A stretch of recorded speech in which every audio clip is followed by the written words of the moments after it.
নমস্কার, কেমন আছেন সবাই? আজকে আবার একটি ভিডিওতে আপনাদের সকলকে স্বাগত জানাই। ফ্রাইড রাইস আর চিকেন কষা তো আপনারা সকলেই খেয়েছেন, কিন্তু এই যে ঘি ছাড়া যে ফ্রাইড রাইসটা হয় সেটা কিন্তু আমি কোনোদিনও ট্রাই করিনি। এই প্রথমবার ঘি ছাড়া শুধুমাত্র সাদা তেলে ফ্রাইড রাইস রান্না করছি। কিভাবে সেটা দেখাবো আপনাদেরকে, তার জন্য এই ভিডিওটা করা। এক্সট্রা কোনো কিচ্ছু না, যেমন ভাবে ফ্রাইড রাইস করতে হয় ঠিক তেমন ভাবে কিন্তু এই ফ্রাইড রাইসটাও করেছিলাম। গাজর, ক্যাপসিকাম, বিনস এগুলো সমস্ত যা দিতে হয় সবই দিচ্ছি, শুধুমাত্র আমার কাছে ক্যাপসিকাম ছিল না, তার জন্য আমি এখানে ক্যাপসিকাম দিইনি। এরপরে তেজপাতা দিয়েছিলাম একটা, যেটা আমি দিতে ভুলে গেছিলাম। প্রথমে তেলের মধ্যে দিলে হয়তো বেশি ভালো হতো। আর রান্নাটা আমি না, আমার মাই করছে। কিন্তু হঠাৎ করে একদিন মনে হলো যে একটু ফ্রাইড রাইস খাওয়া যাক, যেহেতু বাড়িতে ছিলাম সেই সময়, মানে বাপের বাড়িতে, তার জন্য। আর তার মধ্যে আবার ছিল ঘিও বাড়িতে একদমই ছিল না, তার জন্য ভাবলাম যে ফ্রাইড রাইস তো করাই যাবে, কিন্তু ঘি ছাড়া কিভাবে ফ্রাইড রাইস হবে সেটাই আজকে দেখাবো আপনাদেরকে। যেমন ভাবে সবজি ভাজতে হয় শুধুমাত্র সাদা তেলের মধ্যে, সবজি ভেজে নিয়েছি,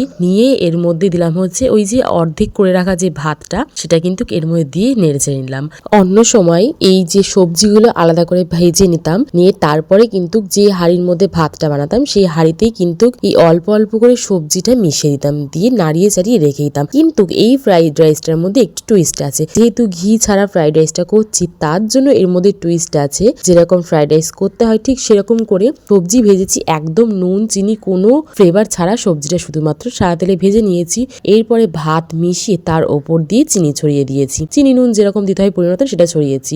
আর টুইস্ট হচ্ছে এই যে চাইনিজ যে ফ্রাইড রাইস মশলাটা, সেইটা। এই চাইনিজ ফ্রাইড রাইস মশলাটা যদি আপনি বাড়িতে কিনে রাখতে পারেন তাহলে কিন্তু আপনার অনেক সহজে 3-4 বার ফ্রাইড রাইস বানানো হয়ে যাবে, উইথআউট ঘি ছাড়া। কোনো ঘি লাগবে না, যারা ঘি খায় না, ডায়েট করছে, তাদের জন্য কিন্তু এটা সব থেকে বেস্ট। আর সত্যি বলতে এই ফ্রাইড রাইসটা আমার কাছে একদম অন্যরকম লেগেছে খেতে, খুবই টেস্টি, খুবই সুন্দর কিন্তু এই ফ্রাইড রাইসটা লেগেছে। এই বুদ্ধিটা আমার কাছে আসলো, আমি একবার চন্দননগর ঘুরতে গিয়েছিলাম, সেখানে একটি রেস্টুরেন্টে আমি ফ্রাইড রাইস এবং চিলি চিকেন ট্রাই করেছিলাম। আর সেই ফ্রাইড রাইসে কিন্তু কোনো ঘি ছিল না, ছিল শুধুমাত্র একটা সুন্দর ফ্লেভার, যেই ফ্লেভারটা আমি এই ফ্রাইড রাইসে পেয়েছি। সেই ফ্লেভারটা, এটা থেকেই আমার মাথায় বুদ্ধি এসেছিল যে ঘি ছাড়া ফ্রাইড রাইস তৈরি করা যাক। আর এর থেকে যে গন্ধটা বেরোচ্ছিল, মানে সেই গন্ধটা এক্সপ্লেন করা যাবে না। সত্যি আমার কাছে এই ঘি ছাড়া ফ্রাইড রাইসটা কিন্তু অনেক অনেক অনেক টেস্টি, অনেক সুন্দর লেগেছে। আপনারা কারা কারা বাড়িতে এই ঘি ছাড়া ফ্রাইড রাইস করেছেন এই চাইনিজ ফ্রাইড রাইস মশলা দিয়ে, আমাকে কিন্তু